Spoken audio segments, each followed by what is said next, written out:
What's going on, everybody? Welcome back to Textual Chatter, where I'm your guy HD, and I'm bringing you guys some cybersecurity news today. Um, now that I have a little bit more room and space, I wanted to bring you guys some more stuff. And I know it looks like I'm looking down, but my camera's up here, and I don't feel like standing up right now at the desk to be in like eye level. So yeah, this is what we're working with right now. But let's get into it. I'm gonna go cover two articles today so far. Things that happened over the weekend with the this PDF smuggle Microsoft Word doc, the snake keylogger malware, and also about the Chicago ransomware attack. So let's get into it. Threat analysts have discovered a recent malware distribution campaign using PDF attachments to smuggle malicious Word documents that infect users with malware. The choice of PDFs is unusual, and as most malicious emails today arrive with docx or XLS attachments laced with malware loading macro code. A macro is an automated input sequence that imitates keystrokes or mouse actions. A macro is typically used to replace a repetitive series of keyboard and mouse actions and used often in spreadsheets and word processing applications like MS Excel and MS Word. However, as people become more educated about opening malicious Microsoft Office attachments, threat actors switch to other methods to deploy malicious macro and evade detection. So, for you, the guys that are trying to understand what's going on, they're pretty much fooling the recipients by pretty much making this a PDF, and also like Windows is pretty much trained to kind of recognize malicious, really a lot of malicious files, but there are different ways to skin a cat.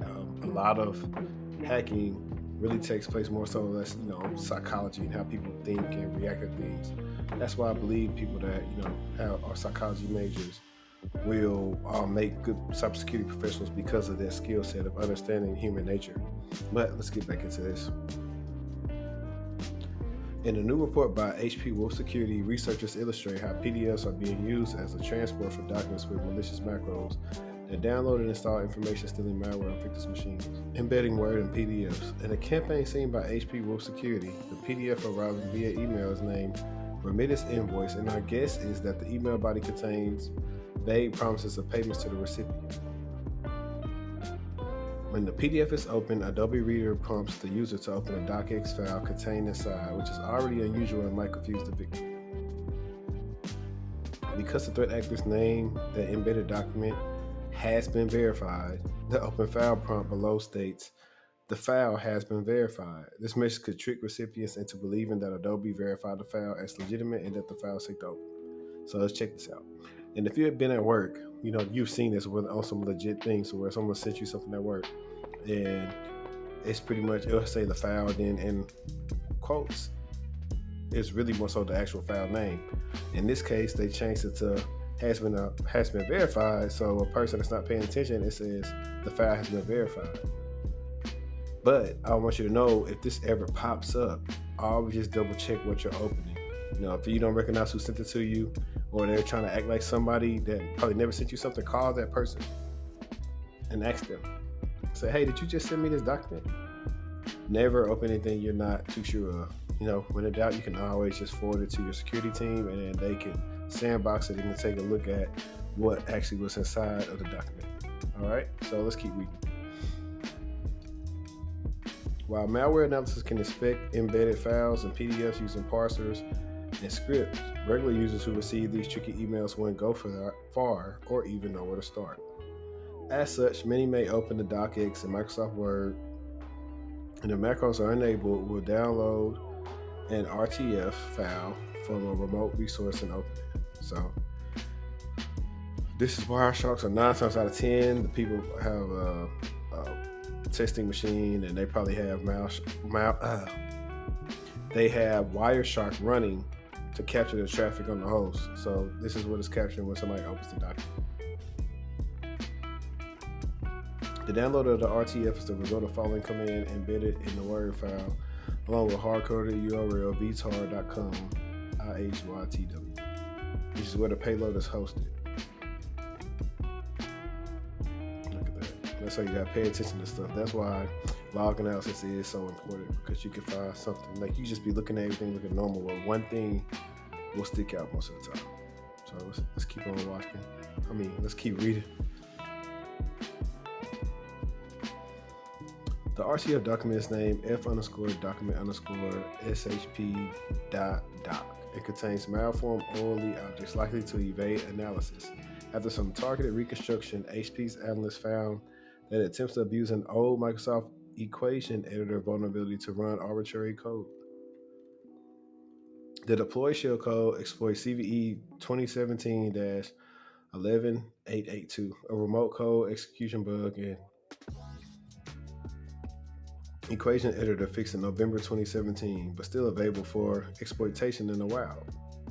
That file immediately caught the attention of hackers when it was disclosed. While the slow patching that followed resulted in becoming one of the most exploited vulnerabilities in 2018, by exploiting CVE 2017-11882, the shellcode, and the RTF downloads, and run Snake's keylogger, a modular info stealer with powerful persistence, defense evasion, credential access, data harvesting, and data exfiltration. Okay, so that was the end of that article. So if you didn't pay attention to anything, just remember, if you're not sure about a document, you can call your IT department, security department. They can look into it. Don't open anything, because they are trying to take advantage of vulnerabilities that should have been patched on the network. But listen, you see the thing said 2017. That's not uncommon for people to have, old vulnerabilities on a network, because sometimes that's that risk acceptance. Like, they might not want to, upgrade something because it may affect some work. So just keep that in mind. Let's get to the next one. Data breach that exposed the data of almost 500,000 students and 60,000 employees after their vendor, Battelle for Kids, suffered a ransomware attack in December. Ohio-based Battelle for Kids is a not-for-profit educational organization that analyzes student data shared by public school systems to design instructional models and evaluate teachers' performance. Battelle for Kids said they work with 267 school systems, and its programs have reached over 2.8 million students. Jeez. Yesterday, the Chicago Public Schools District disclosed that a December 1st ransomware attack on Battelle for Kids exposed the store data of 495,448 students and 56,138 employees in the school system. According to a CPS, the school system partners with Battelle for Kids to upload student course information and assessment data for teacher evaluations. CPS says that the data stored on the Battelle for Kids service for school years 2015 through 2019 exposed students' personal information and assessment scores. So, wow, that's a lot. I wonder why that wasn't. I don't know. I don't know why they need that data. Why they don't have it offloaded somewhere where it's just not really accessible. That's something that really jumped out of my mind. Specifically, an unauthorized party gained access to your child's name, date of birth, gender, grade level, school, Chicago Public Schools, student ID number, state. That's crazy. This is a lot. So I'm just even a regular thing, right? Let's say somebody who got this information really wants to be malicious. They could have all this information and act like they somebody relative. Oh, here's the student ID number. I got this, I got that. And try to come in and check your child out. That's crazy. Now, granted, most places have a list. If you aren't on that list, you're not getting a child, but you just never know. For staff, the threat actors potentially access their name, school employee ID, number, CPS email address, and Battelle for Kids username during school years. 2015 to 2016, 2016 to 2017. Okay. Let's see.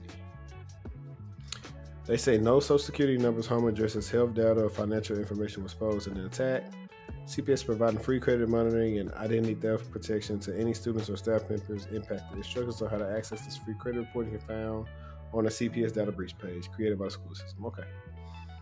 And this is pretty normal. It's over 4 months to close the breach. That's about right, because they have to do a lot of research to figure out what actually happened first. So while that's happening, that's what's going on. They're only going to let the people who need to know in the beginning. It's similar to what I do now. It's like with the incident management, like we only contact who needs to know something. Not everybody's going to know about the incident until if they need to know about it. That's pretty much standard protocol. Even though CPS says their contract with Battelle for Kids required immediate notification of a data breach, they first learned about the breach 4 months later. So, interesting. Our friend of Battelle for Kids informed us that the reason for the delayed notification to CPS was the length of time it took for Battelle to verify the authenticity of the breach through an independent forensic analysis and for the law enforcement authorities to investigate the matter.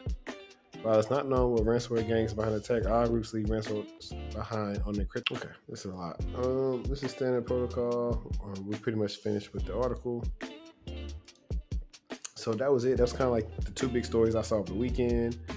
I hope you guys found that educational, entertainment. Is just to sum it up is, like I said again, pay attention to what things you're trying to, when you're being sent through your email, pay attention to those. Don't open anything you're not sure about. And also when it comes to the school system, you find that the school systems and hospitals are like two of the most probably targeted things right now that I've seen like over the last 2 years, just because they don't have the type of manpower that other companies have to try to prevent these things from happening. It's not, I can say it's not serious to them, but also the issue with this was this happened to a vendor. So contracts and stuff is very important. Like, okay, what type of data of ours are you gonna have access to? How long are you gonna have it on file? Are you in compliance? All these different things before we hand over these kids' data to you. That's huge. And I don't know on the back end, I'm not privy to what that was discussed, but I please believe that they're going to discuss that now, because that's 500,000 people now that they got to provide free credit monitoring to. So that's just a lot. But I hope y'all enjoyed this. Like I said, like the video, thumbs down.